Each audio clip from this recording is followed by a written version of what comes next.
All right, guys, so we're at a property here and we've got equipment on the way, but before the equipment gets here, I like to go ahead and plan the site, and that's taking different measurements and making sure that when the guys come, they know exactly where to dig the hole for the septic system, where the trench lines are going to go, how to run the PVC. And I wanted to show you kind of my kit for getting that done. So I've got down here, I've got this measuring wheel, I've got a grading laser, and then on my tool belt kit I got wooden stakes, I got a hammer for driving them in, I've got some line wire here, and I got a razor blade, and then I got just safety gloves. So all this together will make it easy, and will make it so that when the guys come, right, the whole point of this is to make the installation process as easy as possible. I want it to be very, very easy for them. I don't want them to have to think, well, what do I got to do here? How deep do I got to dig here? Right? None of that. I'm going to give them instructions. They just have to follow the instructions, and that's how you make it smooth and easy installation. All right, so we're at our septic install, and so one thing I want to share is the critical importance of taking grading shots before you start. Now, whether the land is flat or it's contour like it is here, you've got slope here, right? So it's high over there, okay? It's high on that end, and it starts to work its way down. So this is going to be a serial distribution center, but you need to take grade shots, particularly important at the beginning and at the end of each trench, to make sure that either they're at the same level, or that there is not so much difference between them that when you start digging, you do not reach your max depth, or you do not come short. Now, you could come short, which is an issue, because if you're short on a trench, then you need to add fill material. What is the shallowest a trench can be? It's going to be enough so that you have 9 inches of separation above the aggregate and the natural soil.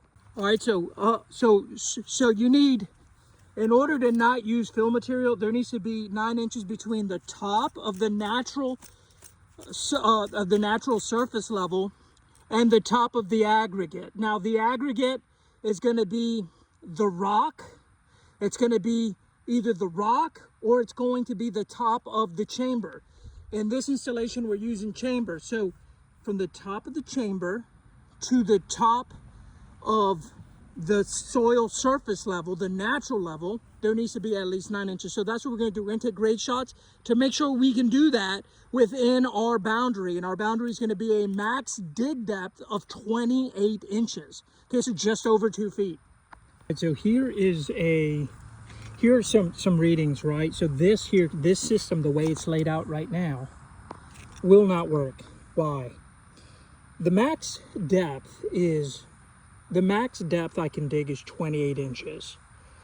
The shallowest I could potentially make it and still have enough coverage above the aggregate would be 21 inches. So there's a 7-inch difference. Now, what that means is if at the beginning of the trench I start digging, I can only go up 7 inches in elevation to the end.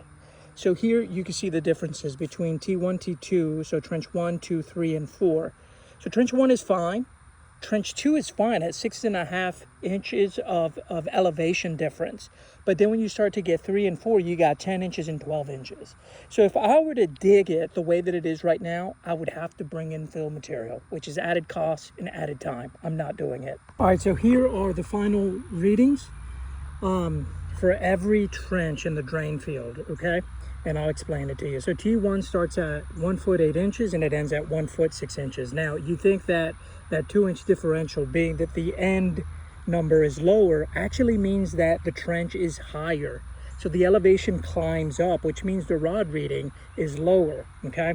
So the elevation is 2 inches upwards. So what we're gonna do is we're gonna start at 24 inches and it's going to end at 26. Now, you start at 24, meaning when you dig, you read 24 inches from the natural soil surface to the bottom of the trench, and you keep it flat. That means by the time you get to the end, it's going to be 26 inches.